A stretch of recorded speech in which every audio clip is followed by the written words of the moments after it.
welcome back to week 6 of the Steel Show. A couple bye weeks are done. Yotes fans, we can start tuning into the CFI Yotes every week. It's a really exciting time of the year. This is really where seasons are won and lost. So maybe start there about how important October and November are and how this is where the season really heats up. Well, I think we're so fortunate, it's the obvious that we've won 4 straight and never started off like this, so that's great, but you still have to be making progress. Everybody's making progress. Everybody's about adjustments and what do we do to get better, and so that's the real challenge for us is can we get better, because I believe we're going to have some one-possession games down the stretch here, maybe even this week, so that's kind of the way we're preparing for it. It's such a tough conference, good coaches, and everybody's going to get better. So we need to be crisper and better, and we had a great bye week and a short workout today, but we still have some work to do. Yes, sir. So now we're heading into the second half of the season. You guys, like I said, you got a couple bye weeks under your belt, as well as 4 games. What do you want to see from your team in the second half of the year, whether it's things you want to improve on from the beginning of the season, and just what do you want the Yotes to look like the second half of the season? Well, I think we've done incredibly well on defense as we are not making a lot of mistakes. In other words, 11 guys are doing what they're supposed to do, and if you do that, you have a chance. If you can't do that, then you're can get yourself in trouble. And there's never a perfect game, but making less and less and less mistakes. Guys being more and more confident on the defensive side, because defensive football is passion and hustle.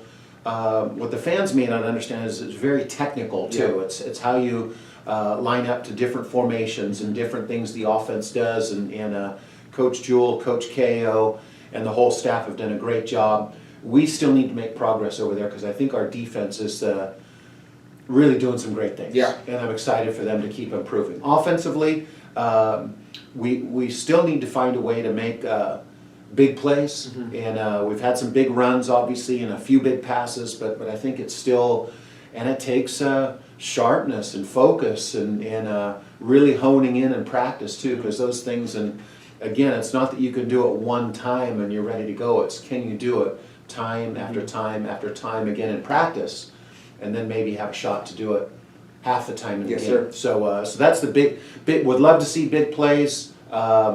We need to be more efficient, a little sharper in every phase, offense, defense, and special teams. Yeah, and just speaking on like the limiting mistakes, I think what some people don't understand is how close the Frontier Conference is every single week. Everybody's got a good team, everyone's got good players, so sometimes even more than who makes the most plays, it's who can limit the most amount of critical errors. Absolutely. It's who can win the big games. Absolutely. So even, I think we talked after the Montana Tech and Southern Oregon games, it appeared that we had those games well in hand, but Montana Tech, for instance, they dropped a long pass, and I know their coach is on record as saying they had 3 bad plays on defense that gave us big plays. I think there's more to it than that. But however, those are games turn on 1 or 2 plays so often. They blow a coverage on Juarez, and all of a sudden you guys are now at 14 instead of it being a 1-possession. Correct, game, and even in games that appear to be well in hand, they're so. That's why football is so great. That's why everyone is so interested and riveted. But we're playing good football. We're overcoming some mistakes, and we are generally speaking playing with more and more efficient and less mistakes. Yes, so that's huge because the games do turn and you never know which play is going to make the difference. Yeah, absolutely. So moving right into Carroll, going to Helena, Montana this week. Talk a little bit about what they do well as a team and how they've gotten off to a pretty good start this season. Well, some of it is just their program. They have such a rich history, and I was sad to see because I really had the utmost respect for Mike Van Diest, their longtime coach. It's a little daunting going into their stadium, which is a cool stadium, second coolest to Simplot Stadium probably, and then up on their scoreboard it's 6 national championships in the 2000s, so very recent history, and their alums, their whole program, and I think Coach Purcell, the new coach that they've hired, has just picked up where they left off, and with Coach Van Diest. So,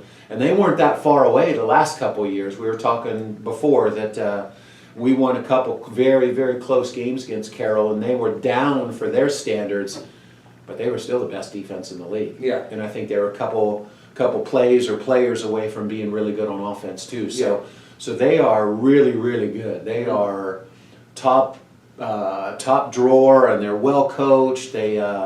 They run the ball well. Their quarterback is a dual threat.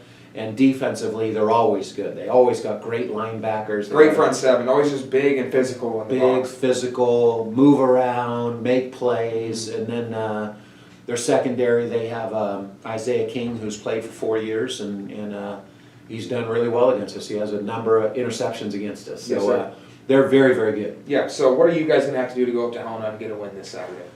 You know, we won in Helena for the first time 2 years ago, and I think it's what our recipe has been. We have to out-prepare people. In other words, we have to be very, very well prepared. We got to play very, very physical football, and then we need to find a way to make plays, which means we got to win the turnover battle. We got to start quick. We got to get ahead. I think are all things that are in that recipe for the Yotes. But you never know what's going to happen. We've got to find a way to stop their running game. Their quarterback is scary with his ability to make things happen on his feet, extend plays, which means he can scramble around and then find somebody open, and your coverage can't hold up forever. So we got to play with great intensity and great speed, which is one of the strengths of our defense. So hopefully we can keep that going and get after him a little bit. And then offensively, I think they're going to force us to do some things in the past to be more balanced than we've been. Maybe extend drives. They're very, very good at keeping people from making the big play. Yeah, and so, I think one of the most exciting things about this second half of the season is, and it makes your guys' job maybe a little tougher, but not going to sneak up on anybody anymore, right? You guys are sitting atop the league with Western. People expect you guys to be good, and so you're going to get everybody's best shot here coming down the stretch. To talk about what that's like to be in the coach's position, to know that you're going to get everyone's best look. We talk about that as a team since the beginning, when the coaches poll doesn't mean anything. So this is a much more realistic situation. We've played well. We have some good wins under our belt, and but that's what competition's all about. You have to have high expectations. We are not shying away from those, but hopefully it translates itself into preparation, because we cannot overlook anybody, and because of the nature of the conference. Carroll College they are knocking on the door. They have won some games and should have won. They should be undefeated, actually. They're that good. And a couple drives away from being undefeated. A couple drives, and you have to be good. You have to be willing to make that last second or clutch play at some critical situation of the game. I believe it's going to come down to that maybe this week. Yes, sir. So thank you guys so much for tuning in this week. Get online, watch the Yotes go up to Helena and take on the Carroll College Fighting Saints. This is a huge game for C of I to keep it going in the standings, and then before we can welcome them back to Simplot Stadium next week. But hopefully we can go out there and get a W this week. Please tune in. Thanks for tuning in to our show, and thanks for your time, Coach. Thanks, Broch.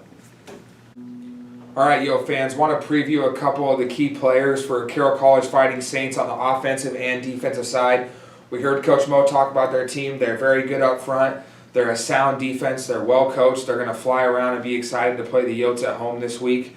Starting with the defensive side of the ball, Isaiah King. He's playing corner for the Fighting Saints, 4-year starter. He already has 5 pass breakups on the season, about 12 or 13 tackles. They're not afraid to put him on an island. So what that means is they're going to put him in one-on-one coverage over there with no safety help over the top. So they feel like he's a really good cover guy. He's going to get up in the face of the Yote receivers and challenge them. So he will be a challenge for the entire receiving corps to deal with. And then Cole Greff, senior defensive tackle for the Saints. He has 4 tackles for loss in the season, a sack. But really about him is he just gets the whole defense going. He's a really high motor guy.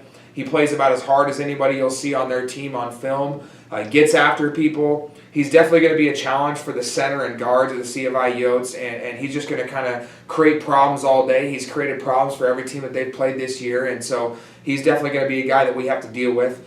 Moving over to the offensive side of the ball, Shane Sipes, receiver for the Saints. He's a junior. He's got 23 catches, about 400 yards, and a couple touchdowns. He's the guy who leads the team in catches and yards. They definitely try to get him the ball frequently every single week.